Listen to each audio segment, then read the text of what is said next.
Sejam bem-vindos ao videocast Educação Democrática, que hoje tem a alegria de receber o professor Daniel Cara, meu amigo aí de muitos anos. Daniel, muito obrigado por vir aqui ao nosso Educação Democrática para debater a educação, né? E a gente precisa debater a educação, né, Daniel?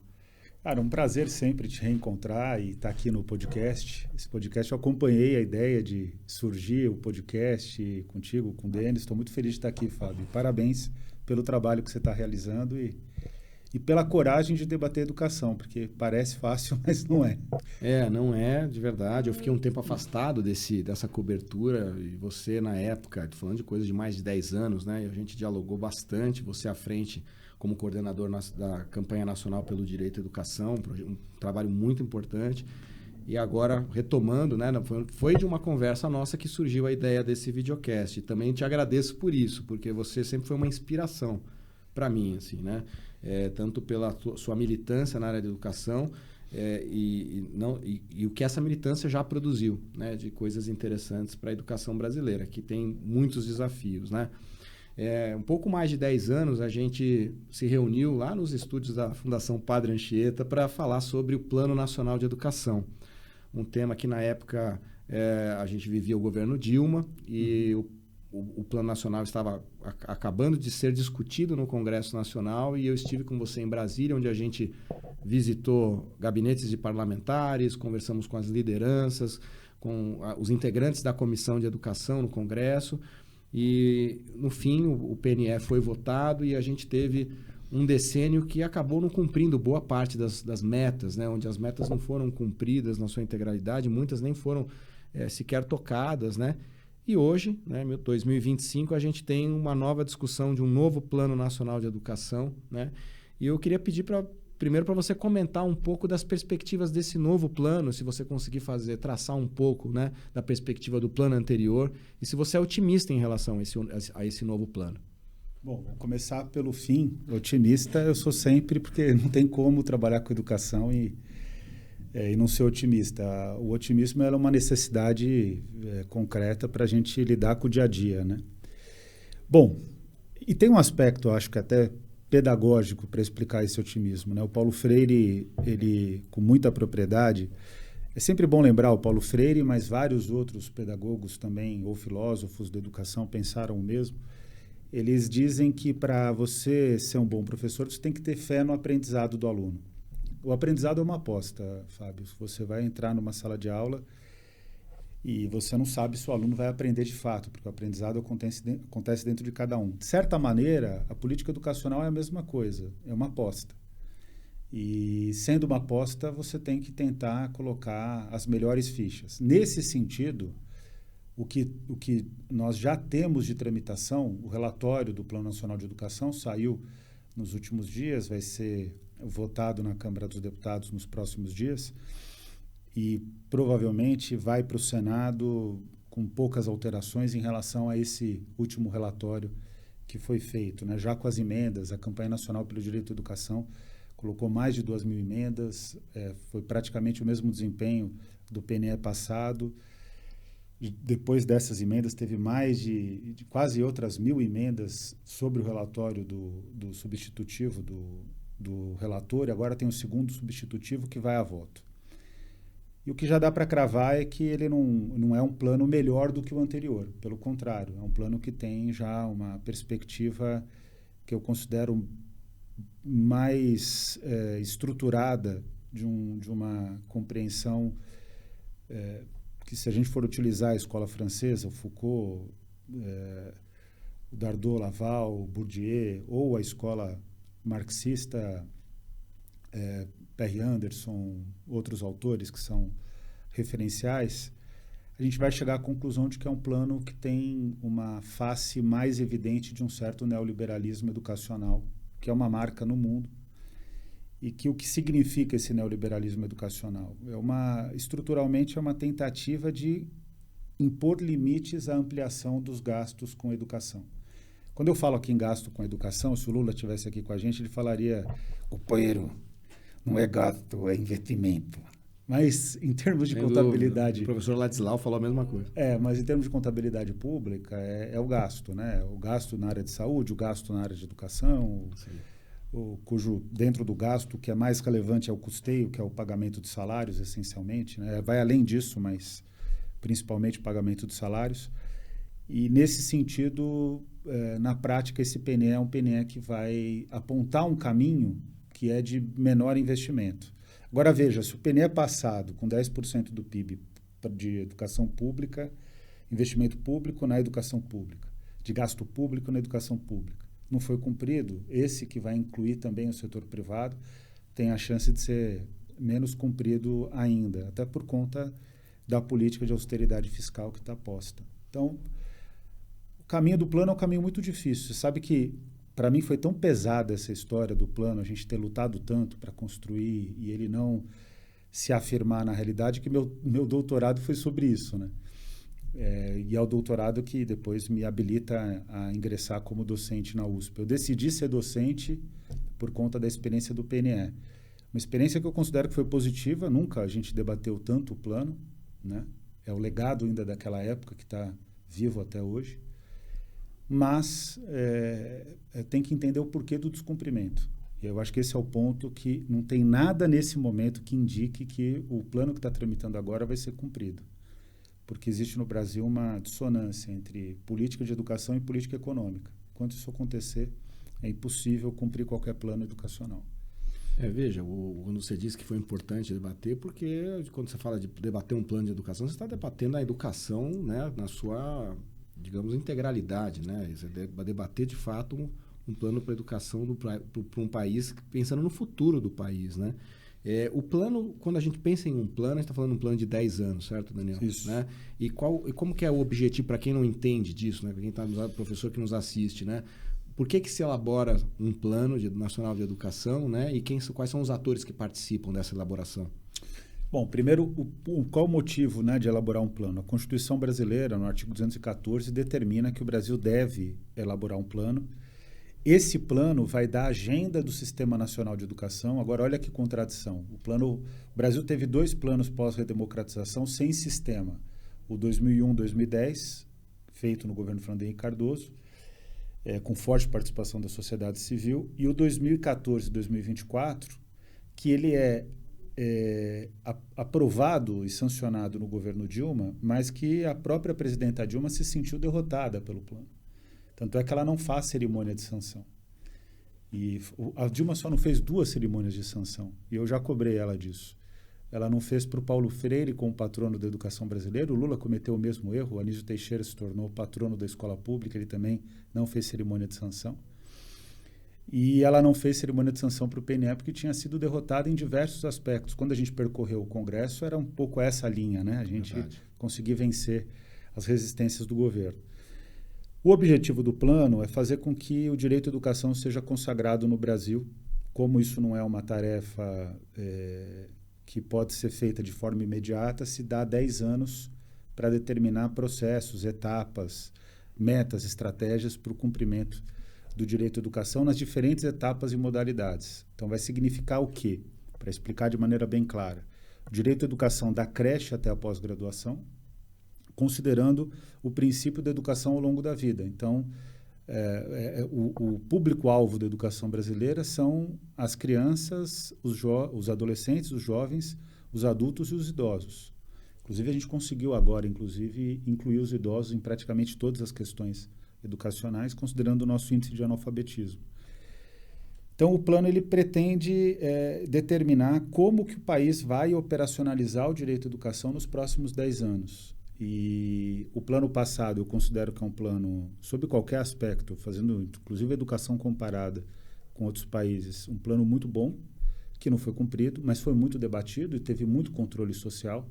A gente conseguiu, durante todos os anos, pautar a grande imprensa e as redes sociais sobre o descumprimento do plano, sobre o que estava avançando, o que não estava avançando, o que era preciso ser feito. Mas, concretamente, não foi cumprido. Agora, a gente tem que sempre fazer essa aposta. Apostar no Plano Nacional de Educação é apostar no país. Para mim, essa que é a questão central. Agora, é curioso, né? O Brasil, a lei aposta no país, mas o Brasil não aposta em si mesmo, né? Ele não tem essa capacidade de apostar em si mesmo. É curioso porque a gente, bom, eu vivenciei um pouquinho dessa discussão e eu acho que você tem razão. Você, enquanto estiver dissociado da economia, né, e a educação estiver dissociada, você não vai conseguir nunca chegar num... Porque passa muito pelo financiamento para você poder chegar ao cumprimento das metas, né? Agora, olhando para o que não foi cumprido, né, quais você acha que você elencaria como as principais derrotas, assim, né? Do que não foi realizado e que se tivesse sido realizado, hoje a gente estaria numa outra situação. Olha, do que impactaria de maneira mais imediata a sala de aula, considerando esse o ponto principal, a não valorização dos profissionais da educação, eu acho que é o mais grave. O Brasil é um país que insiste em não pagar bem o professor. E a gente conseguiu reduzir a distância entre o professor e as demais profissões que exigem um curso de graduação. E essa distância hoje está em cerca de 60%. Começou com 70%, então uma redução de 10% parece pouco, mas é muito. Mas era para ter conseguido equiparar, né? Então, o professor hoje ganha 60%. Aliás, minto. Antes ganhava 60% das demais profissões, hoje ganha 70% das demais profissões com graduação. É o inverso. E a gente precisaria chegar numa equiparação plena, na média, né? Pelo menos. Isso, inclusive, estaria a gente mais interessada pela carreira docente, né? Traria. Está acontecendo uma revolução silenciosa sem a gente, sem ser positiva na sua integralidade, mas é um movimento interessante. Hoje, se você vai para uma cidade do interior, não precisa ser muito longe, não. Você vai para Viçosa, por exemplo, em Minas Gerais, uma cidade relevante, universitária. O professor de educação básica é o segundo maior salário do município, na média.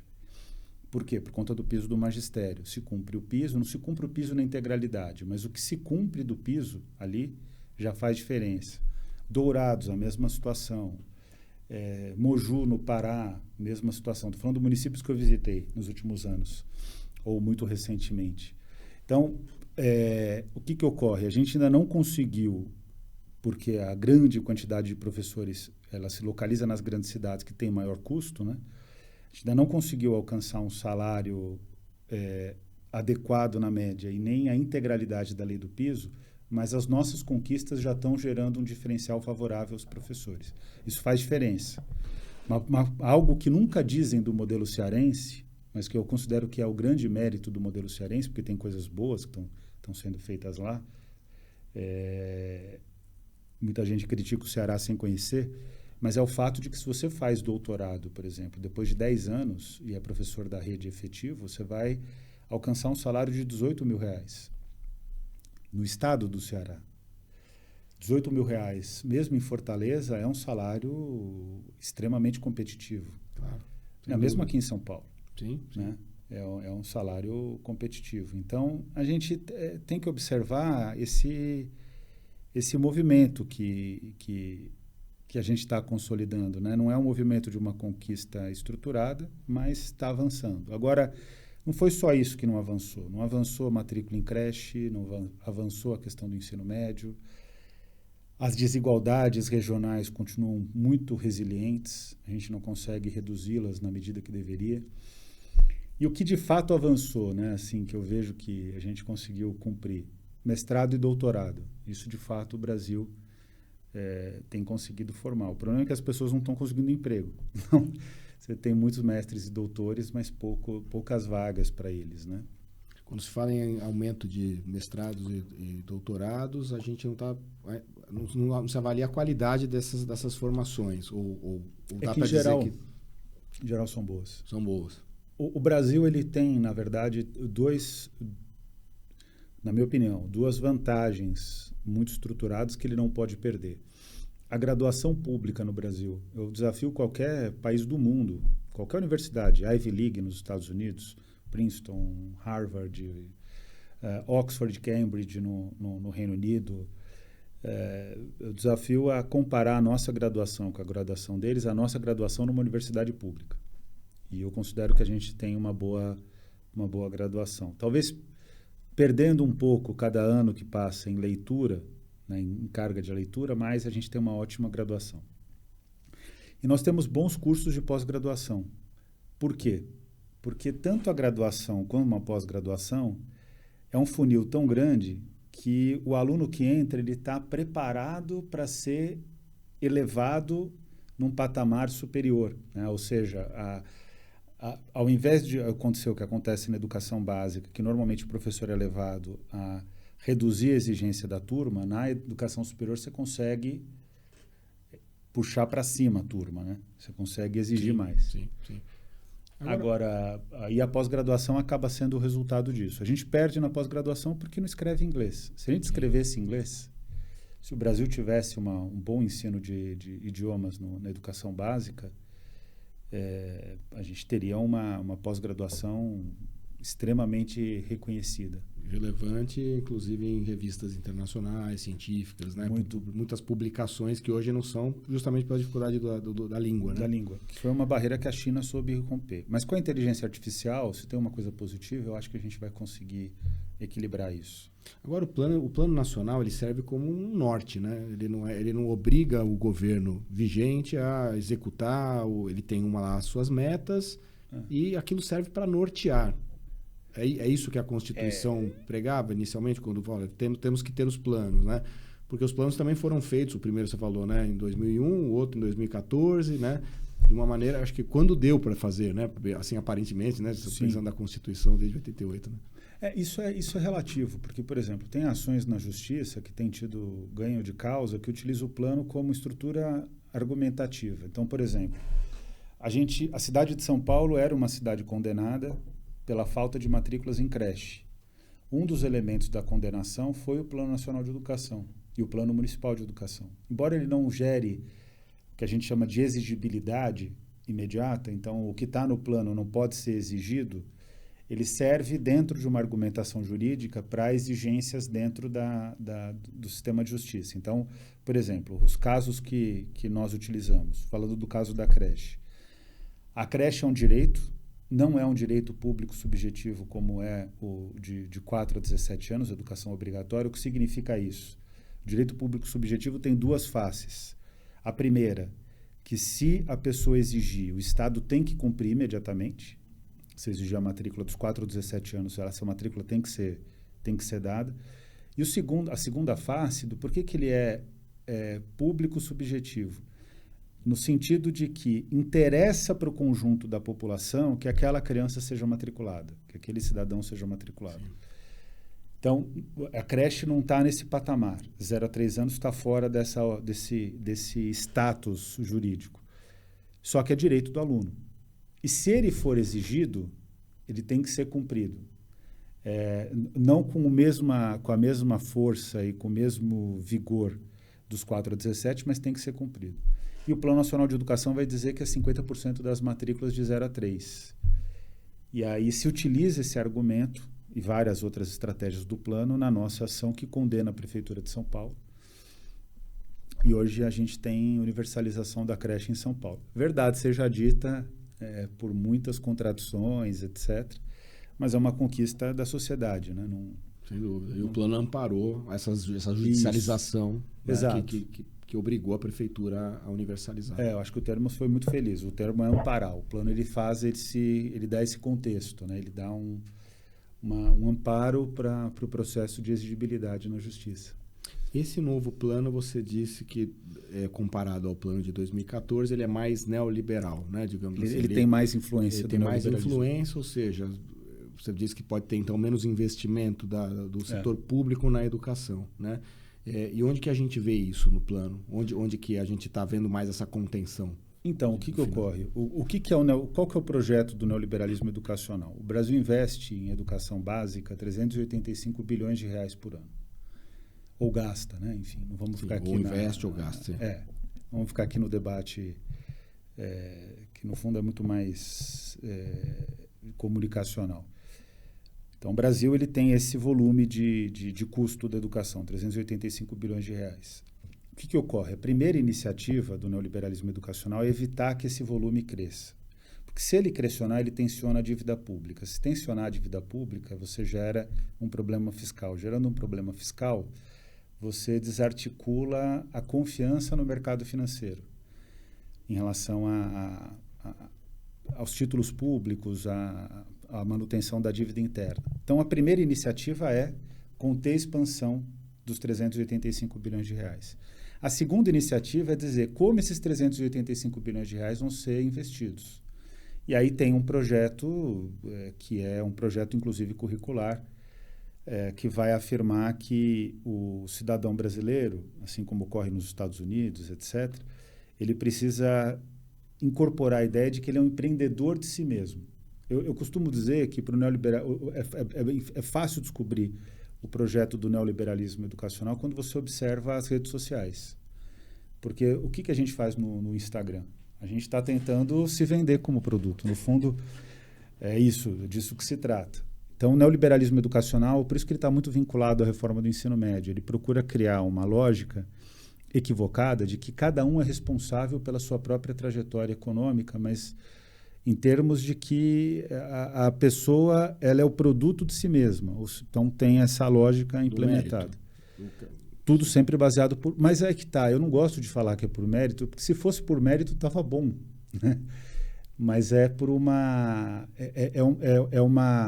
Eu diria que é um contexto de mérito, né? Um discurso de mérito contextual, mas na prática é uma iniciativa de dizer para as pessoas uma coisa que não se cumpre. Você não é capaz... Uma sociedade em que todos se vendem, imagina, uma sociedade de Pablos Marçais, é uma sociedade inviável. Né? Então, você precisa ter estruturas econômicas, você precisa ter uma série de outras questões que a educação deve ter a responsabilidade, inclusive, de subsidiar.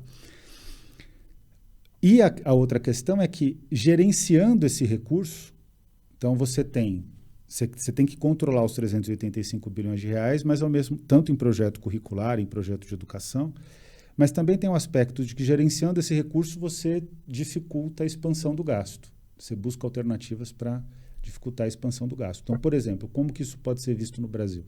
O Brasil tem feito várias reformas educacionais e quase todas as reformas educacionais brasileiras são curriculares. O que adianta você ter um currículo bom se a escola está caindo aos pedaços, se o professor não ganha um bom salário?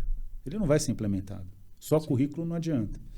E o terceiro ponto é privatizar. E esse está avançando no Brasil, mas ainda está distante do patamar dos outros países. Isso está o tempo todo no plano. De que maneira? Em vez de ser 10% do PIB, é 7,5% do PIB de investimento público na educação pública e outros 3,5% do PIB, então seria 11% do PIB, em dinheiro, em esforço privado, né, em recurso privado.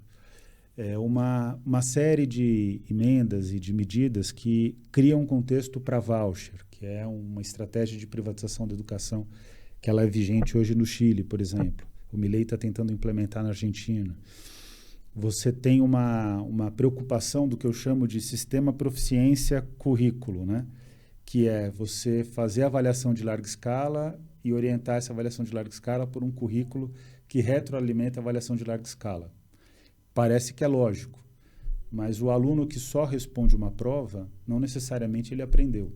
Eu te digo uma coisa, assim, se a gente treinar os nossos alunos para responder uma prova, eles vão bem. O problema é que o que fica depois disso. O que sobra. Então, se prova fosse bom, Fábio, os médicos seriam todos perfeitos, né? Porque eles sabem responder prova, eles passam pelos vestibulares mais difíceis. E teve médico que receitou cloroquina na pandemia. Muitos. Então isso não é critério. Educação vai bem além de proficiência. Né? Sim, sim. A gente tem visto, inclusive, né, um movimento de privatização que você diz que ainda não é tão intenso como é no Chile, como é em outros países, mas está acontecendo no Brasil de alguma maneira. Né? Então, alguns governos, como a própria Prefeitura de São Paulo, fez recentemente o afastamento. A gente trouxe esse tema para debater aqui no videocast, que foi o afastamento desses 25 diretores. Mas o governo do estado de São Paulo também, ao longo desses últimos anos, também afastou mais de 2 centenas de diretores Sim. de escola por conta, né, com a justificativa das provas, das avaliações oficiais que essas escolas não desempenharam. Né? E a gente já trouxe aqui 3 casos diferentes, Daniel, de diretores de escola que enfrentam situações muito distintas, que vai muito além, né, de como o currículo é empregado na escola, e até vai além, até inclusive da estrutura da escola, que muitas realmente também estão caindo aos pedaços. Mas sim, o público de aluno é um público de uma diversidade tamanha e de tamanha vulnerabilidade social que essas avaliações não são capazes de captar, né? Então, como é que elas vão captar, por exemplo, no espaço de Bitita, aqui na região central de São Paulo, mais de 40% de estudantes filhos de imigrantes, né, que não falam português direito, como é que eles vão ter proficiência na prova de português, por exemplo? Né? Então, isso o Saresp ou o Provão não vão conseguir captar, né? Não, pela falta do domínio da língua, eles não conseguem nem responder de matemática. Não, claro. Como eles vão interpretar o enunciado? É lógico. Né? Esse ponto é interessante porque, na realidade, essas avaliações eu não sou contrário ao instrumento da avaliação de larga escala. Eu não sou... Nosso amigo Denis, ele é totalmente contrário. Ele é contra, exatamente. Eu não sou contrário. Eu acho que ele pode ter uma função. O problema é que ele tem que ser contextualizado. Falar da minha experiência. Eu, quando eu trabalhei em escola pública, trabalhava no Capão Redondo, Jardim Ângelo e Jardim São Luís. Teve várias vezes minha equipe de trabalho com um tiroteio fora da escola. Tráfico de drogas pegando firme dentro das escolas. E eu sempre... Para mim, isso é ponto pacífico, né? Não negociava com traficante. Então, foi muito difícil o trabalho no começo. Tal. Não negociava, não dialogava, enfim. Era uma posição, né? O que ocorre? A avaliação de larga escala, ela nunca vai conseguir dar conta de compreender, se você só considerar o resultado do exame, o contexto, inclusive, do entorno da escola. Um dos diretores afastados eu conheço bem, aqui na cidade de São Paulo, que é o Carlos Cardoso. E o Carlos, eu acompanho a trajetória dele, conheço em profundidade a escola dele na cidade de Tiradentes. Ele esteve aqui. Então, e o Carlos, ele enfrenta ali é um leão por dia. A escola não é uma escola só, é um centro comunitário. E ele não teve problema nas avaliações de larga escala. Ele foi afastado porque ele é uma figura que questiona a Prefeitura de São Paulo, questionou a formação dada pela FGV, questionou mais umas 3, 4 políticas do prefeito, e o prefeito e o secretário quiseram puni-lo. Então, esse é o problema. A avaliação de larga escala ela tem alguma relevância, que não é toda a relevância. Desconsiderar, eu acho já um equívoco.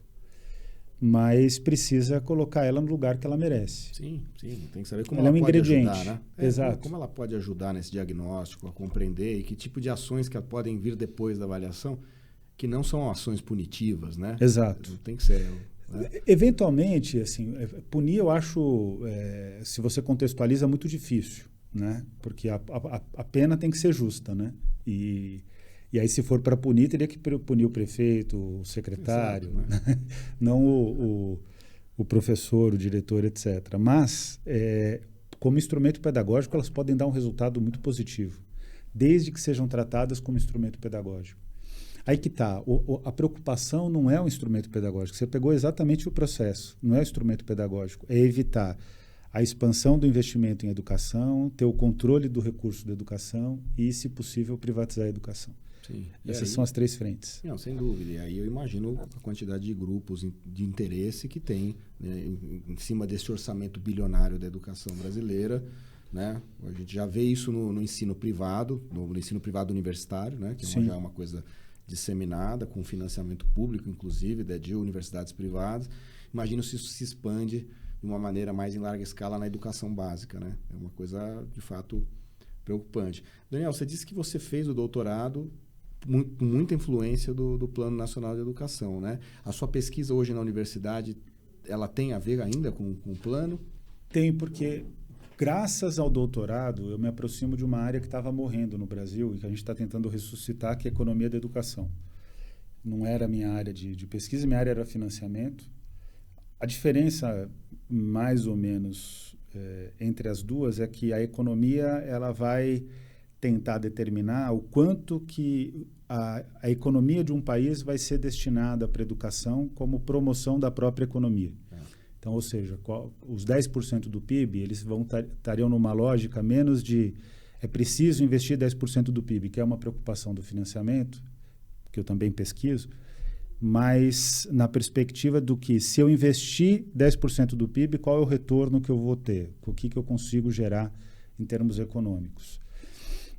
Então, na prática, a gente está tentando reconstruir uma ideia de que é preciso criar uma política educacional que ampare o desenvolvimento do país, especialmente o desenvolvimento de complexidade. O que é complexidade? Eu quero que o Brasil seja um país que, ao invés de ter uma indústria que faz um copo, só faz um copo, comece a ter uma indústria que seja capaz de planejar, montar um microfone com uma câmera, enfim, toda a estrutura que existe aqui nesse estúdio com indústria própria. Então, o caminho é esse. É claro que não vão ser todos os setores que a gente vai atuar, mas pensar quais são os setores estratégicos.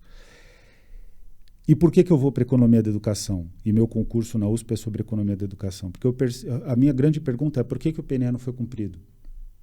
Porque do PNE 1 para o PNE 2, que foi o PNE que a gente construiu e que você participou e que você viu como a gente fazia e tudo mais, a grande questão era, o Fernando Henrique Cardoso tinha vetado o financiamento da educação, a Dilma não vetou, a participação social era menor, a participação social foi gigante no PNE 2, o texto era tecnicamente mais frágil, no PNE 2 foram corrigidos vários limites do PNE 1, e se descobriu que o problema não era o texto, eu descobri pesquisando, o problema não era o veto, o problema não era a participação social, ainda que são 3 questões fundamentais. O problema é que não existe espaço econômico para o investimento em educação, considerando o que a elite econômica brasileira pensa. A elite econômica brasileira é uma elite... Ela é anti-educativa, porque o que é educar? O que é educação? Educação é apropriação de cultura. Cultura é tudo aquilo que mulheres e homens criaram para viver em sociedade. O que significa uma cultura apropriada? Uma pessoa emancipada, uma pessoa plena, que vai ser capaz de desenvolver qualquer trabalho, qualquer questão. Essa pessoa, a elite econômica, ela não vê que ela é funcional em termos econômicos. Não precisa. Como a gente tem um mercado de trabalho, uma complexidade econômica baixa, um mercado de trabalho com muito exército de reserva, agora está todo mundo ativo quase na economia, né? Mas vai ver o tamanho da informalidade, Fábio. Sim, sim. Então, muitas vezes as pessoas não entendem, mas a economia está melhorando, por que não melhora os índices do governo de aprovação? Porque a vida está ruim demais, né? É uma qualidade de trabalho muito ruim, né? Muito ruim. Apesar de ter quase pleno emprego, mas é isso, né? As pessoas se viram, né? O professor Ladislau falou um pouco isso quando ele veio aqui, porque também o foco dele é o estudo da economia, né? Agora, Daniel, o financiamento em si, nesse novo plano, você me falou que tem essa divisão de 7,5 de educação de financiamento público, esses outros 3,5 que dão essa margem para o investimento privado e escolas charters e tal.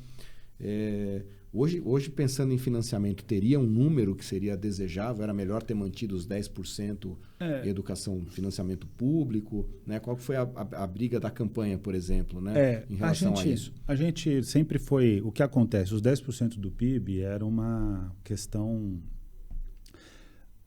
É uma questão que a Unesco começa a trabalhar na década de 90 e vira um indicador que já estava existindo ali na década de 60, 70, mas em 80, 90 ele explode como referência e aí vira uma reivindicação muito forte de todos os países do mundo, né?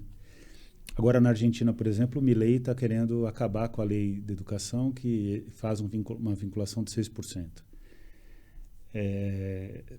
Agora, para mim, isso não importa pouco. O que importa mesmo é o custo aluno-ano, quanto se investe por aluno ao ano. E a gente tem um indicador que é o custo aluno-qualidade, que vai determinar que toda escola pública tem que ter professores bem remunerados, profissionais da educação bem remunerados, número adequado de alunos por turma, e escolas com bibliotecas, laboratórios de ciências, laboratório de informática e mídias, quadra poliesportiva coberta, internet banda larga, alimentação nutritiva, transporte escolar digno e recursos para projeto pedagógico.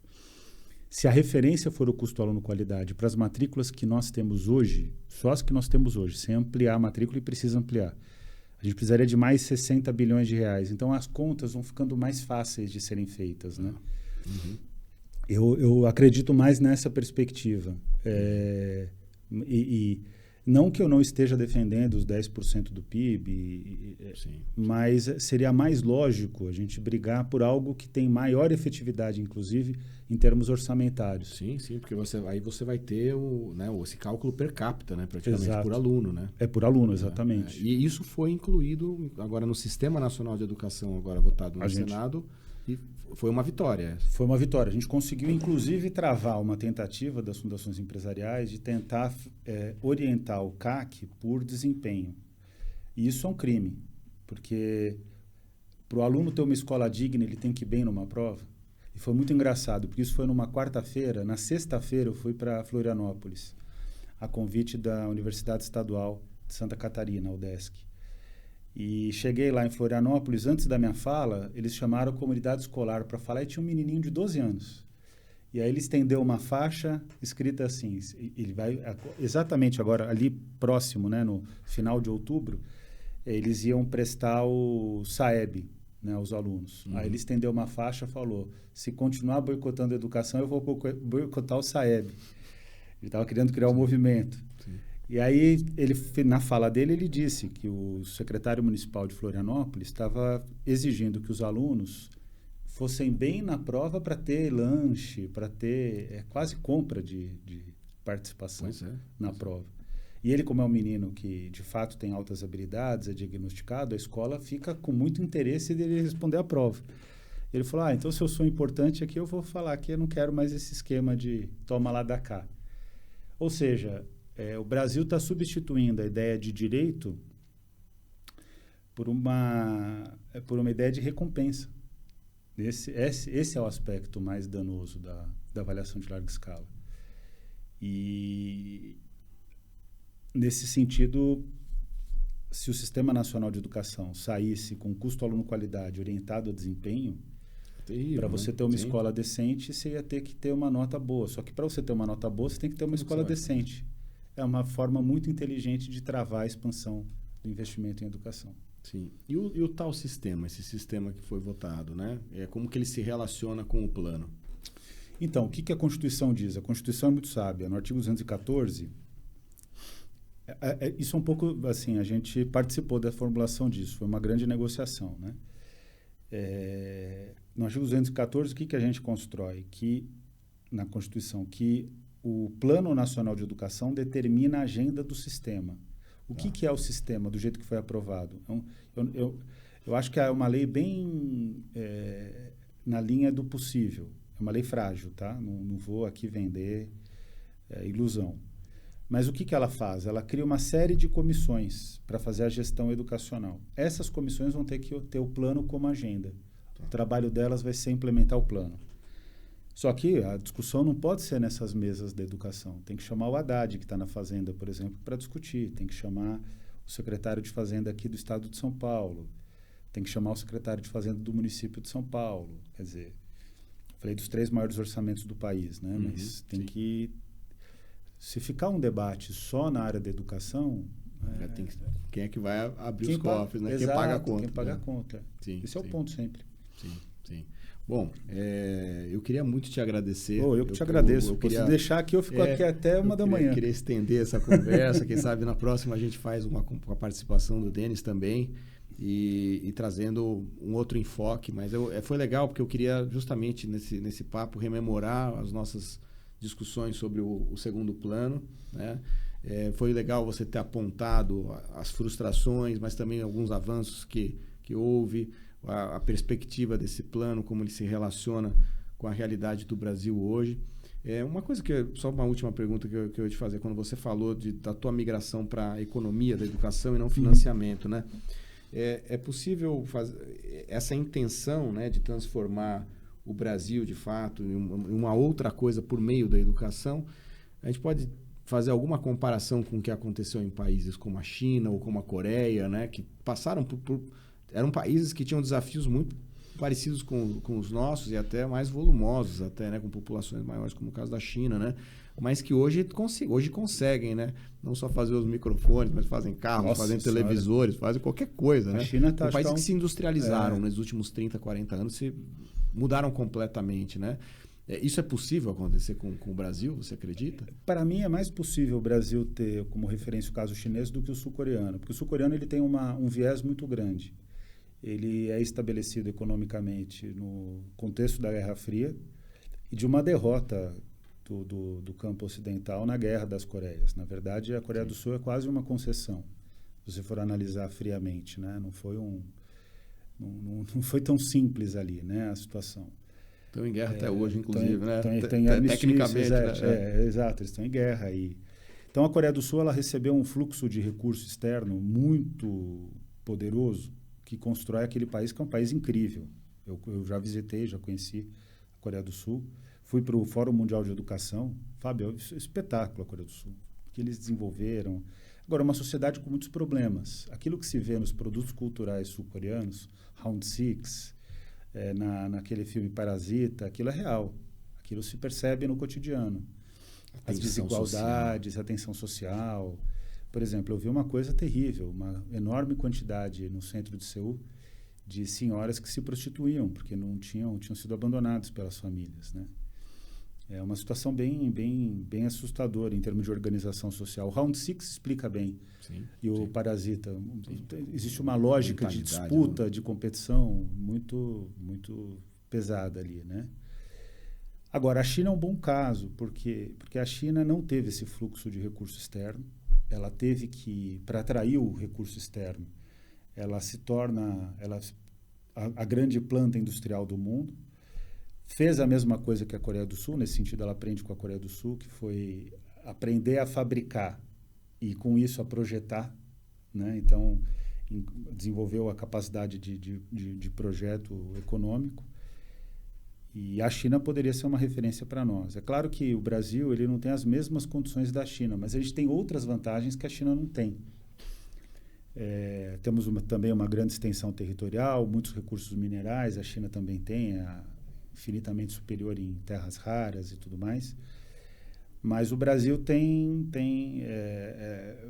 vantagens comparativas, porque é um país que ainda está em processo de desenvolvimento, consegue operacionalizar novos produtos, criar novas cadeias produtivas, é um país que tem uma grande capacidade de comércio internacional. Se sair essa parceria com a China para construir uma saída para o Pacífico via Peru, a gente tem uma revolução. Agora, tudo isso precisa de quê? De engenheiro, precisa de pessoas especializadas na construção de produtos que sejam de fato estratégicos, precisa de ciência, tecnologia, e aí isso depende de educação.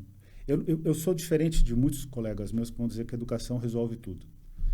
Eu estou mais na linha do Paulo Freire, né? A educação não resolve tudo, mas sem ela não se resolve nada. Não resolve nada. Claro. Então tem que saber equilibrar o jogo, né? Sim. Daniel, meu amigo, muito obrigado. Eu te agradeço. Obrigado por ter vindo e te espero aqui de novo. Sim. Para a gente falar sobre outros assuntos. Muito obrigado. Com prazer. O nosso videocast fica por aqui e volta na semana que vem com mais uma entrevista sobre educação. Nos acompanhem, curtam e compartilhem os vídeos no YouTube e nas suas redes sociais. Muito obrigado.